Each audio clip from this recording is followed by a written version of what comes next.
Hello and welcome. So in this video we are going to take a look at fundamental analysis of stocks with Python. So why should you watch this video?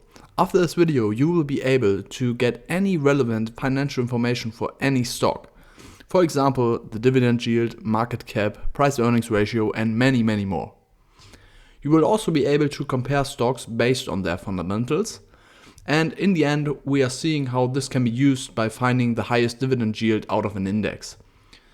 In general, I recommend to watch the video all the way through and I promise you won't regret it. So let's get into action.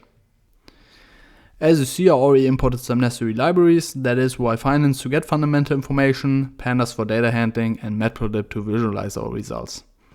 Getting fundamental information is pretty straightforward. We are just using yf.ticker and now we have to provide a certain ticker symbol. So let's take Apple as an example. So I'm just using the ticker symbol for Apple here. And if we're executing that, we're just getting the information that an object has been created. And we can use this object now to extract very useful information for Apple by just using .info behind that. And then we are ending up with a dictionary containing very useful information. So let's go through that together. So we're getting the sector, the FTEs, a business summary, so what is Apple actually doing, but also some technical information like the 200-day moving average.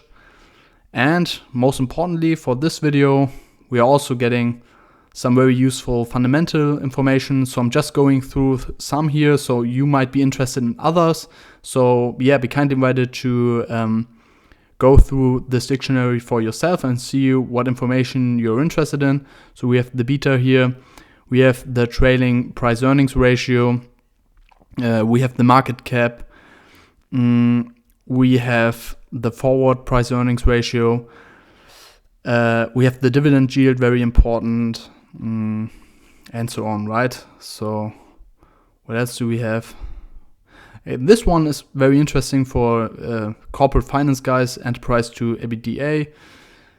We have the very important forward earnings per share here, and so on, right? So go through that and see what is interesting for you. So I will use some examples in the upcoming steps. If you're interested in other measures, of course, the logic is the same, right? So I won't go through every single fundamental measure here. I'm just picking some examples, right? So what would be the next step? Now I want to compare some stocks. So I want to do a peer group comparison, if you want to call it like this. Therefore, I'm just defining a list, which I'm calling tickers. And let's compare Apple to Microsoft. And I think IBM would be another good comparison. So this is just an example, right? So you might add, I don't know, Amazon or Qualcomm or others in the peer group, Intel or any other company. So again, this is just an example, right? So we're executing that. And now we are getting the information for all those ticker symbols by just defining a simple loop. So first of all, I'm creating an empty list, which is containing the information for those ticker symbols. And I'm just defining for I in tickers. So the I is the element and the element is every single ticker symbol. So in the first iteration, we have Apple. And now I'm just appending those infos or those fundamental information or those information you just saw to a list. So I'm just using append. And now I'm using the function or the object instantiation from above. So I'm just using yf.ticker and provide the I, which is again the ticker symbol in parentheses here. And I'm also using the info to get this dictionary. And if I'm executing that, which is taking some seconds, I have a list containing 3 dictionaries. So I have all information for all those stocks here, right? So just as a side note, if you need efficiency, then you have to store those results here, so those information in maybe a SQL database. So if you need support with that, so how you can write data into a database, just drop me a comment. I'm happy to do that. But for now, we have to deal with this less efficiency, because we are scraping those data in every single step, and this is why this is taking such a long time. But nevertheless, we have a list containing all the relevant information, and what we are doing now is to define the fundamentals we are interested in, right? So I'm just creating a list here, which I'm calling fundamentals, and now I have to define the key values out of this dictionary. So in case you're not familiar with dictionaries, a dictionary has a key value, which is this one here, and an assigned value to this key value. And you are accessing those assigned values by providing the key values, right? So you have to find out the key values you are interested in, and you are storing that in this fundamentals list, right? So I'm just taking some examples. As said, you can pick your own fundamentals which you're interested in. So I'm interested in the dividend yield, the market cap. Let's take the beta and the price earnings ratio. So I'm taking the forward price earnings ratio, but there's also the trading price earnings ratio. And if I'm executing that, I've defined my fundamentals I'm interested in. And now I'm just creating a data frame and provide my infos list. So I just want to create a data frame out of those dictionaries to have a better overview and to make comparisons possible. So let's execute that and take a look at that data frame together. So now you see we have the key values of the dictionary as the columns, so the measures we are interested in, and the values as the row entries, right? So for example, full-time employees. This data frame is not that lucid, so we don't really know what this row is about. So we can tell by taking a look at this one here. So this is highly probable Apple, this is Microsoft, and this is IBM, but we want to have the index as the company name, or the company symbol at least. So we are just reassigning df to df.setIndex, and we are providing the symbol as the index. So let's execute that and print out the data frame again. And now we have a better data frame containing the symbol as the index. So these are the values for Apple, Microsoft, and IBM. And our information or our key values of the dictionary, or the fundamental and technical information as the columns. Now we want to filter this data frame for only our defined fundamentals. So this is what we are interested in: the dividend yield, market cap, beta, and forward price earnings ratio. So how can we do that? We can do that by using the Boolean indexing approach. In case you are not familiar with that, I have videos on my channel on that topic, so be kindly invited to check them out. So first, we are filtering our columns for the fundamentals we are interested in. So we're just using df.columns, and we are filtering for only the fundamentals. And if we are doing that, we're just getting an array containing booleans. So where the value is true, there the fundamentals are contained in the columns, right? So to get those, we would need to filter again only our columns where these conditions are fulfilled. So filter only for the true values. And then we are getting the actual columns here, right? So we're getting beta, market cap, forward price earnings ratio, and dividend yield. And now to filter the data frame for only those columns, we have to use again another squared bracket pair and apply that to our data frame. And with that, we are getting this very nice and lucid table where we can compare Apple, Microsoft, and IBM.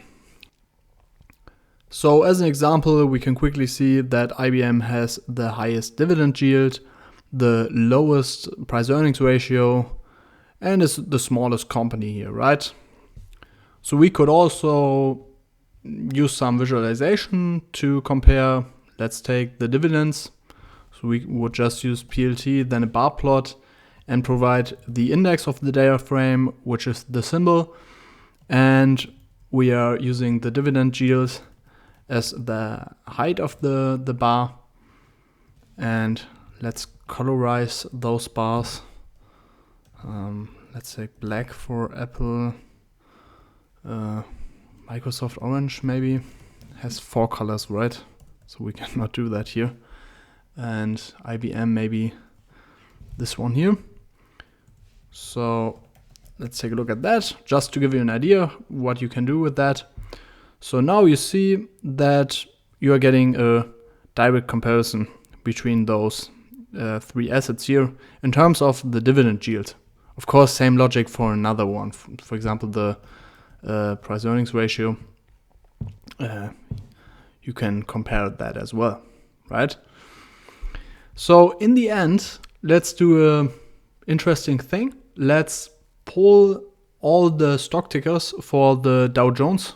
Why Dow Jones? Because it's pretty, in terms of numbers of equities, a pretty small index where we can quickly do an application of what we just learned. So I'm interested in what is the stock in the Dow Jones with the highest dividend yield. Just to give you an idea. You could also screen for the lowest price earnings ratio or stuff like that. So again, this video is just to give you some ideas, right? So let's pull the data out of the Dow Jones Industrial Average. Therefore, we need to get the ticker symbols for all stocks in the Dow Jones. I've covered that so many times in my other videos, so I will just write that down without explaining what I'm doing here. So I'm just reading in an HTML table from Wikipedia, provide the link of that HTML table, and this table is just containing all ticker symbols for the Dow Jones. So this is the link here, and I'm filtering that for the second table on this side. So what I'm getting, so let's execute that. So what I'm getting is just a table looking like that. So this is containing all symbols for the Dow Jones Industrial Average, and I need those symbols to get the relevant fundamental information for all those stocks. So I'm creating a tickers list by just accessing the symbol column here. So this one, and transform that to a list. So if you have questions to that, if that's too fast, be kind of invited to drop me a comment, but I will link a video where I've explained that in detail. So but this is not much of a complicated thing. So this is just getting me tickers of all Dow Jones Industrial Average stocks. So we have 30 tickers here, right? Okay, and now it's basically the same logic as before. So we are creating a list here, infos, and then we are just using the same syntax again for I in tickers, and then we are appending that to infos. So we're using ticker, take the I and take the info, and execute that. And now this will take a lot of time, right? And again, what I already said is, if you want to work efficiently with this data, so you want to get those, those fundamentals on a daily basis, or you just want to have an improved efficiency, you would need to store all those information contained in the dictionary in your own database. Sounds complicated, but it's pretty easy to implement. So you just need for example, MySQL, and store the data there, and then you can access the data way faster. So I can do a video on that, absolutely no problems, just let me know.